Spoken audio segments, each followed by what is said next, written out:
মহিষমারি হাটে টিউশন যাওয়ার পর থেকে নিখোঁজ এক নাবালিকা।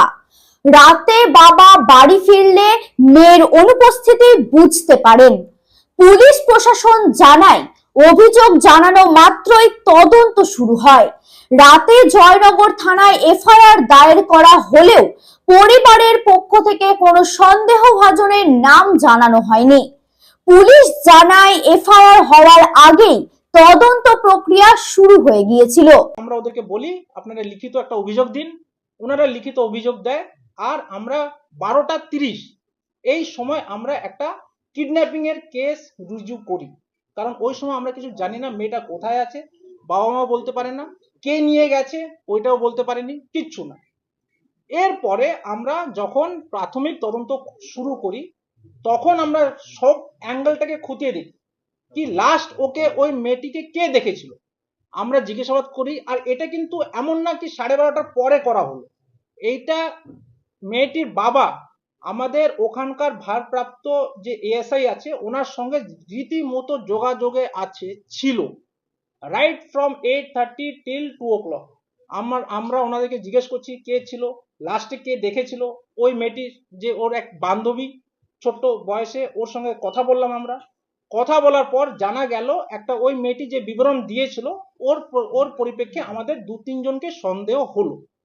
এই সন্দেহতে আমরা আবারও তদন্ত করে একটা লোককে আমরা মানে আজ ভোর 2টোর সময় আমরা ওকে অ্যাপ্রিহেন্ড করি।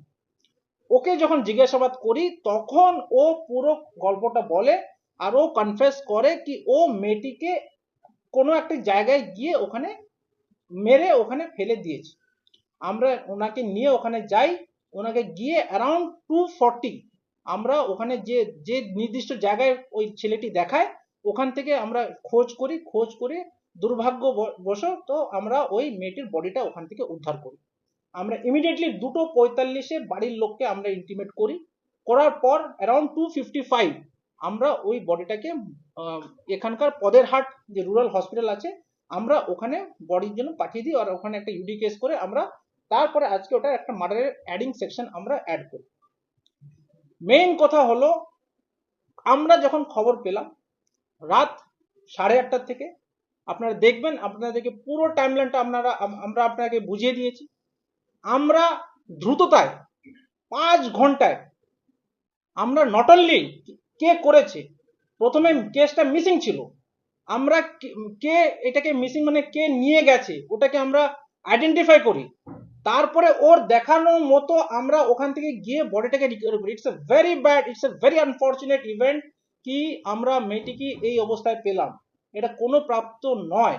But having said that we are highly confident কি আমরা পুলিশ এই যে একটা অপপ্রচার হচ্ছে কি পুলিশ নিষ্ক্রিয়তা কিংবা পুলিশের গাফলতি, এই দায় ঠেলাঠেলি এর উপর ওর উপর, এটা কিন্তু আমি আজকের আপনাদের মাধ্যমে এটা পরিষ্কার বলতে চাই। কিন্তু এই যে যেটা টাইমলাইন আপনাদেরকে দিলাম এটা সব কিন্তু অন রেকর্ড আছে, আপনারা দেখতে পারেন, আপনারা খতিয়ে দেখতে পারেন। এটাতে আমি পুরো being SP of this district আমি আপনাকে ফুল কনফিডেন্সে বলতে পারি আমি সব ডকুমেন্টস দেখেছি, সব কিছু দেখেছি। IC himself was present today morning till আজকে যে আমরা কথা বলছি till this date. We have supported the whole family throughout. Her father was in our touch. ওর বাবার সঙ্গে আমাদের কথা হয়েছে, রীতিমতো ওরা যা যা সাপোর্ট চেয়েছে আমরা কিন্তু সব কিছু ওনাকে এক্সটেন্ড করেছি। সুতরাং আজকে যেটা আমরা এটাতে আপনাদের মাধ্যমেও যেটা বলতে চাই, it is a heinous crime, there is no doubt about it. আপনারা জানেন আমাদের government is very serious about this cases.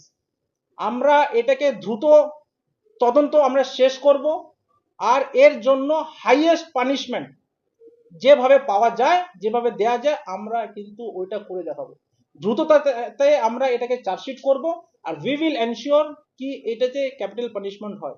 এটা কিন্তু আমি আপনাদের মাধ্যমে সকলকে জানাতে চাই কি আমাদের government is very serious with the department, this police department is very serious about this case and we are very confident.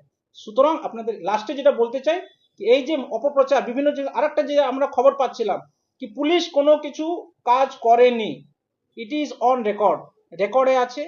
আমরা ইমিডিয়েটলি এফআইআরটা করেছি আর এফআইআর নয় ইনভেস্টিগেশন কিন্তু এফআইআর আগে শুরু হয়ে গেছে। ফাঁড়ি কিংবা আপনি বলুন ফাঁড়ি, আপনারা জানেন ফাঁড়িতে এফআইআর হয় না, কিন্তু আমরা এফআইআর হোক না হোক 12:30 যেটা আপনাকে টাইমলাইন দিলাম, এফআইআর করার পর তার আগেই কিন্তু আমরা ইনভেস্টিগেশন করা শুরু করে দিয়েছি। নাহলে 5 ঘন্টায় কে নিয়েছে, কোথা থেকে, কে আই উইটনেস আছে, কোথায় গেল, এরা কিন্তু সম্ভব হতো না। I am very thankful with my whole team and I am very confident আমার টিমের উপর। ওনারা অক্লান্ত পরিশ্রম করে 5 ঘন্টায় এই পুরো কেসটাকে সুরাও করেছে। অভিযোগটা করেছিল কি স্পেসিফিক অভিযোগ করেছিল লিখিত? লিখিত ওনারা বলেছিল আমার মেয়ে বিকেল 5টার সময় টিউশনে পড়তে গেছে, তারপরে সাধারণত 8টার সময় বাড়ি আসে, কিন্তু গতকাল ওনারা বাড়ি আসেনি, সুতরাং ওনাদের ডাউট হচ্ছে কি ওনাকে কেউ হয়তো কিডন্যাপিং করে নিয়েছে। এটা সেজন্য আমরা কিডন্যাপিং কেসে এই কেসটা শুরু করি, কারণ আমরা ততক্ষণ জানি না। এবার ময়না তদন্ত করার পর এটাও হতে পারে কি যখন ওনারা অভিযোগ দিয়েছে হয়তো ইনসিডেন্টটা তার আগেই, ঘটনাটা তার আগেই ঘটে গেছে, কিন্তু যখন আমাদের কাছে কমপ্লেন্ট আসে ততক্ষণ কিন্তু কোনো কিছু ক্লিয়ার ছিল না কি আছে। Complaint was only on that কি আমার মেয়ে মিসিং আছে। সুতরাং আমরা কিডন্যাপিং কেস, যেটা সুপ্রিম কোর্টের গাইডলাইন্সও আছে কি কোনো নাবালিক কিংবা নাবালিকা যদি মিসিং হয়ে থাকে আমরা কিন্তু কিডন্যাপিং এর কেস করি।